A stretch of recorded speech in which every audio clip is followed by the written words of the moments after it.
Excuse me? Hi. So, who do I need to in order to get to Jiggy? Oh, okay. Okay, just to check I got this right, okay? So, at first I have to be by Noru, yeah? Where I meet Esther, who me good. And that will open the legs to Jiggy, right? Right, okay, thank you. Okay, great. That's only half joke and half hard otome reality. God, this game changed me. Koezaru will be ported to the Switch and PC as a localized censored version. Does this censorship destroy the game? Is it blessing or curse? Well, let me start matter-of-factly. In a medieval European setting, a deadly disease only women catch spread, making women scarce and endangering the survival of the kingdoms. Thus the kingdoms fell into war, robbing each other of their women to secure their survival. In the end, also the heroine Nala is abducted, though she was to marry the king of her country after her mother as well was abducted, as she was yet a child. Though the king of Nasuda, where Nala has to live now, passed a law that women now have the right to choose a partner to marry, they lose this right when they try to run away. So in the end, Nala ends up having to marry sooner than expected. And to marry in this country is equal to making children. And there even are laws that dictate someone has to watch the deed of the first night to ensure the duty has been obeyed. So far to the setting and the very interesting laws of this country. And those are only the beginning. This game has 4 main allies, from which routes the other 5 allies branch off. Sudan is the head of the army, a strong and forceful character who takes an interest in the strong-willed Nala as he enjoys breaking the spirit of strong women. He really is forceful and the most loyal to the laws of the country, which means he also forces Nala to fulfill the duty of the first night within the first minutes of his route. Granted, afterwards he turns out to be a sweetheart, but yeah, you have to forgive him that non-consensual scene. From his route, his brother's route Nalan branches off. Nadan is the opposite to his elder brother. He's childish and sweet and insecure, not as stereotypically manly as his older brother. Thus he can support Nala when she feels lonely, but also feels jealous of his brother.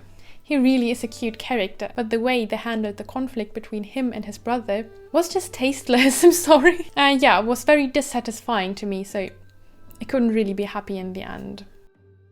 The next guy you can choose to marry first is Noru. I call him Noel from now on. Noel is the creepy government assistant. He's sly, secretive, and abusive. Unlike the others, he knows about Nala's true identity as the princess and plans to use her for his own goals. Though he is not interested in a relationship of any kind, Nala is far from safe staying with him, and he still finds a way to humiliate and abuse her.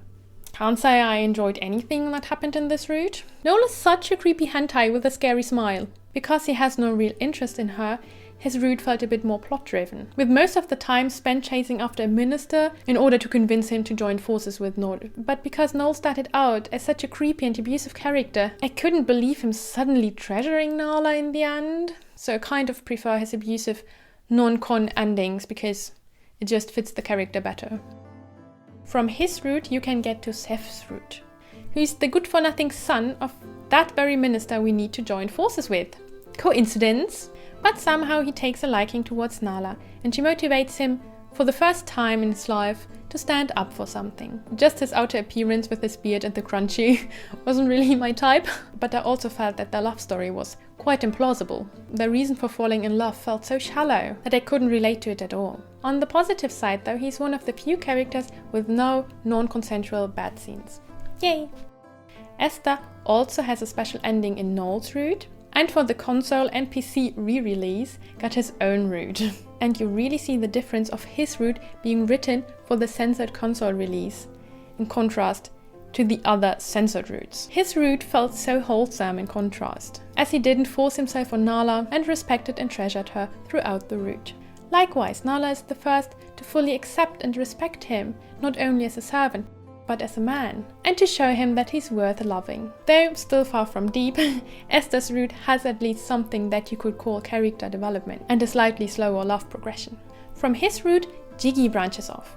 He's a servant and friend to Esther, usually in a bad mood or bad-mouthed. I guess somehow they fall in love over a few banters. His route was so unbelievably short, I can't really say much about it.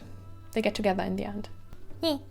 Lastly, you can marry Toya, the other main character who doesn't force himself onto you. He's the king of the country and fights for women's rights and finding out the true cause of the disease.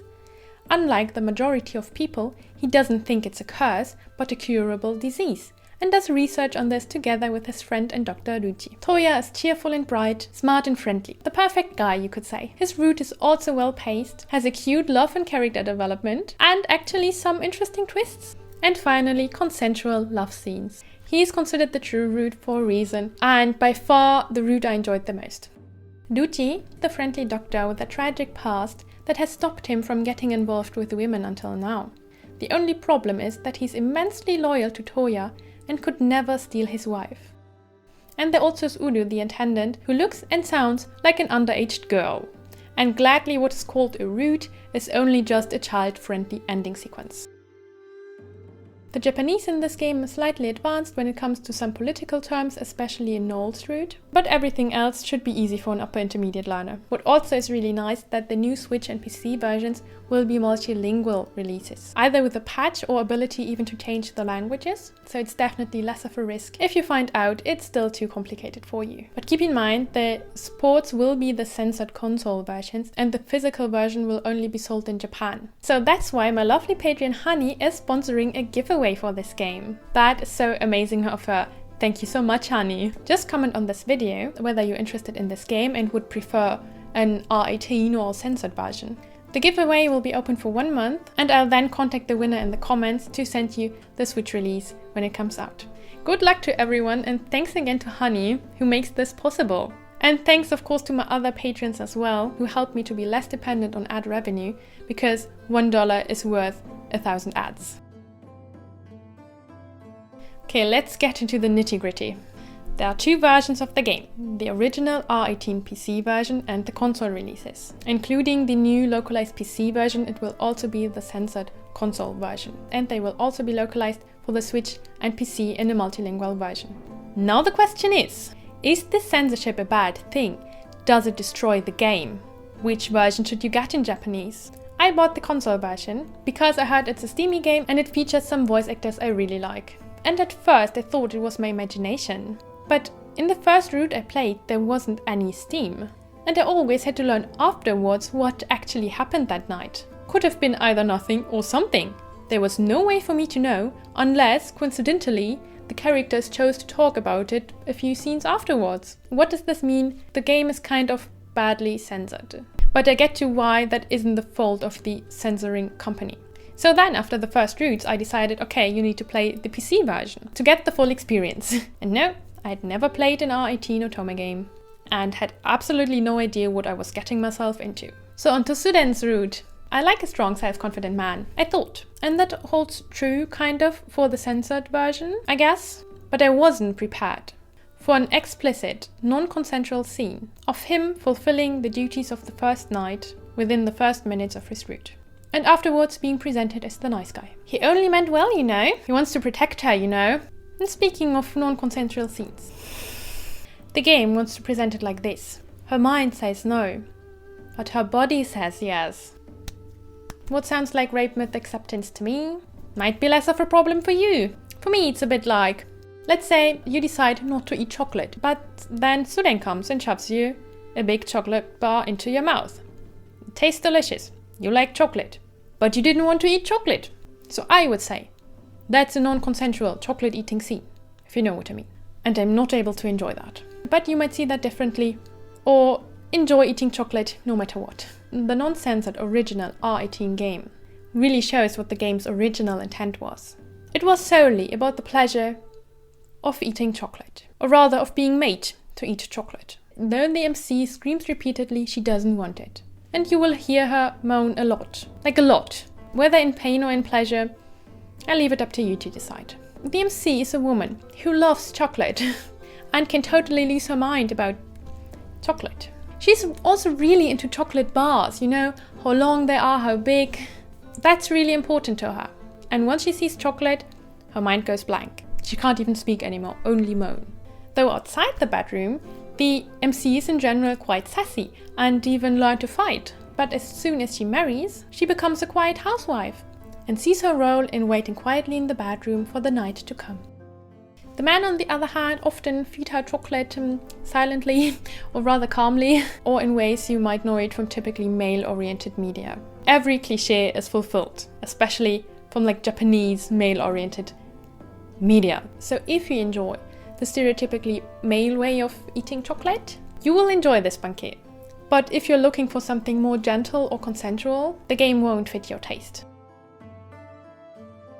Even the art reveals the focus of the game. While the non-explicit CGs look fine, some better, some worse, the talent of the artist clearly lies in the explicit CGs. From an artistic standpoint, really, they are so much more beautiful and seem like it was put so much more work into them. The R18 version even has a specific setting so you can turn down the bad scene noises. Is that normal for R18 games? And I did make use of this option, as I don't need slurping sounds from the sound technicians, sounds of clapping wet hands, or shaking a water bottle.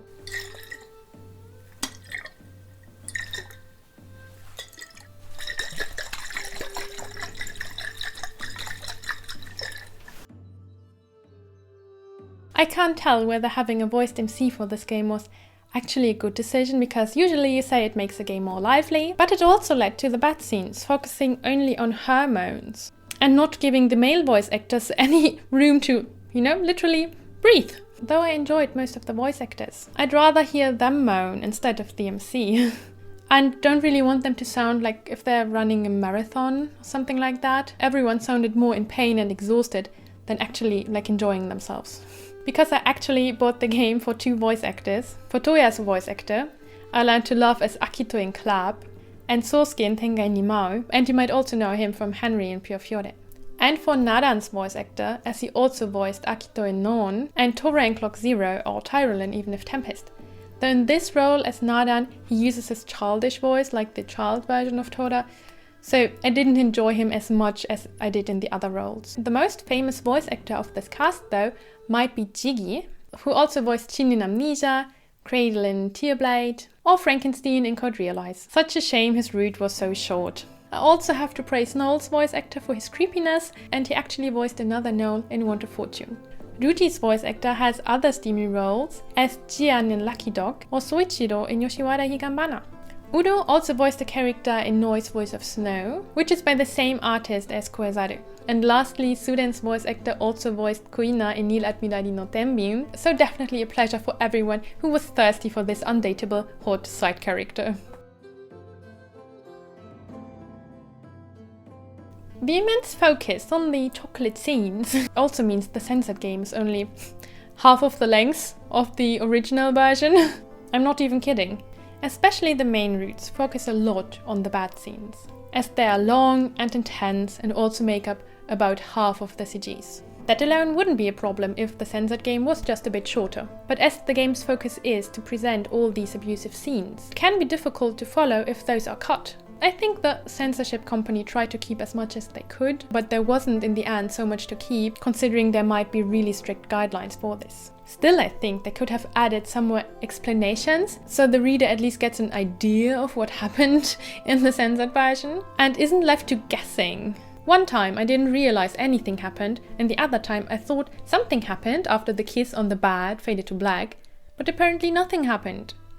So, I would also say that the R18 version makes the game focus almost mainly on the bad scenes, and gives off the impression that the characters fall in love solely based on physical contact. The censored version, on the other hand, doesn't feature any bad scenes, so the love development just seems a bit shallow and rushed. The only other way to interpret the love stories would be to believe in love at first sight for almost all the characters, because also a lot of characters say it was love at first sight for them. Then they land in bed, and then they are truly in love. So whether censorship is blessing or curse for you in this game depends on whether you enjoy what I describe as non-consensual bed scenes. The whole setting seems to fully evolve around the abuse of women. On the other hand, while the censored version does protect you from explicit violent scenes, then the overall setting doesn't make a whole lot of sense anymore. And there are then practically no steamy scenes at all, and I really don't get why it still has a pseudo D rating.